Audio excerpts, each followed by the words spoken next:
The more you do that, the more we hate you. Yeah, so my name's Chloe. I'm from Bristol. Also, I'm from Bristol. I grew up in various places around the southwest, but Bristol's my home now. I know you had some serious issues involving the police, and you've even been arrested. Could you tell me what happened? Yeah, they've all been slightly different. So I've been arrested, I think it's 6 times in total.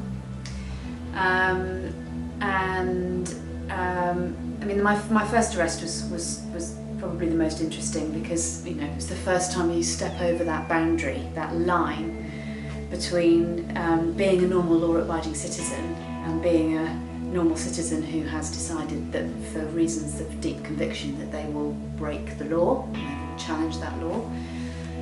So the first time I was arrested, I was with a group of women.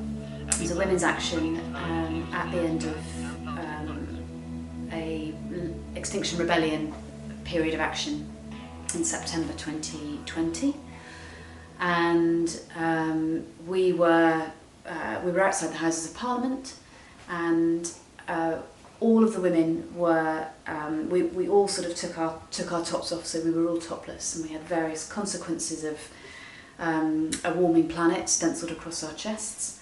And the idea was to do something that the press couldn't help but cover, but create that real conflict for them about covering naked bodies. So would they censor the truth about, would they censor our bodies in the same way that they're censoring the truth about the climate emergency? That was basically the dilemma that we were trying to create. When you do these actions, you're always trying to create a dilemma for the police and a dilemma for the media.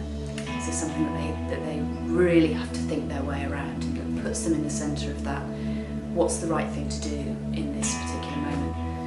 So we all sort of arrived, we all sat down or locked on, some of them were locked on, and within about 40 minutes the police had the instruction to clear the area, so they started moving us. That was my first experience of being sort of picked up by police officers and put in the back of a police van. We were driven 2 hours outside of London to Sutton Police Station, where we were booked in, where we, you realise once you've been through it more than once, it's a very, very standard process. And they hold you until they normally release you under further investigation. So that's what happened on that occasion. We got released in the middle of the night, 2 hours outside central London. And luckily, the brilliant thing about Extinction Rebellion and Just Stop Oil and Insulate Britain as well, I'm sure, is that they're really good at supporting people who have been on the front line and have been arrested, and so there were people there who met us and supported us to get home that night, and that was a really beautiful part of the experience, actually, is being met and supported in that way. Could you tell me how you were feeling, like, when you first got arrested? Yeah, it was a very, very intense moment. So I was sitting there on the street, in this very sort of physically exposed way. We had "Can't Bear the Truth" written on our hands, so we all had our hands up, and it was quite cold, but also it was very intense and sort of physical experience to sort of sit there, and I was sort of aware of my hand shaking, and there was part of the support team. Was a woman who was standing on the other side of the police cordon and making eye contact with those of us that were in the protest, and just encouraging us to breathe and just encouraging us to be calm, because whilst in my head I knew I was in the right place, and in my heart I knew I was in the right place, and I absolutely put my body where my beliefs were, where my conviction is, but the body does its own thing in those moments, and my body just went into a sort of shaky shock sort of feeling, and I kept sort of thinking, I'm absolutely fine, why is my body freaking out? But it is that sense of going, I don't know, well, I know what's going to happen, but I don't know how that's going to feel, and I don't know exactly how it's going to pan out. What was prison like for you? I get asked this question a lot, and I always answer it in the same way. I have to acknowledge all the privileges that I walked into prison with. I am a middle-aged, middle-class, cisgendered, straight white woman. I'm not disabled. I don't have acute mental health issues. I don't have acute physical health issues. And that meant that I was able to walk into prison feeling pretty safe.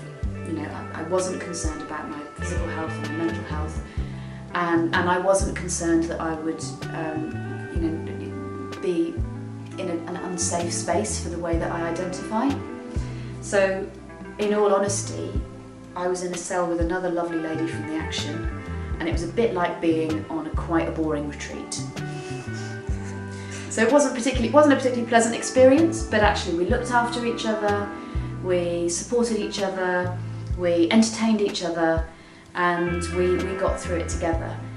The things that I witnessed that were going on in prison around me were profoundly upsetting. But for me, personally, it wasn't a difficult or damaging experience.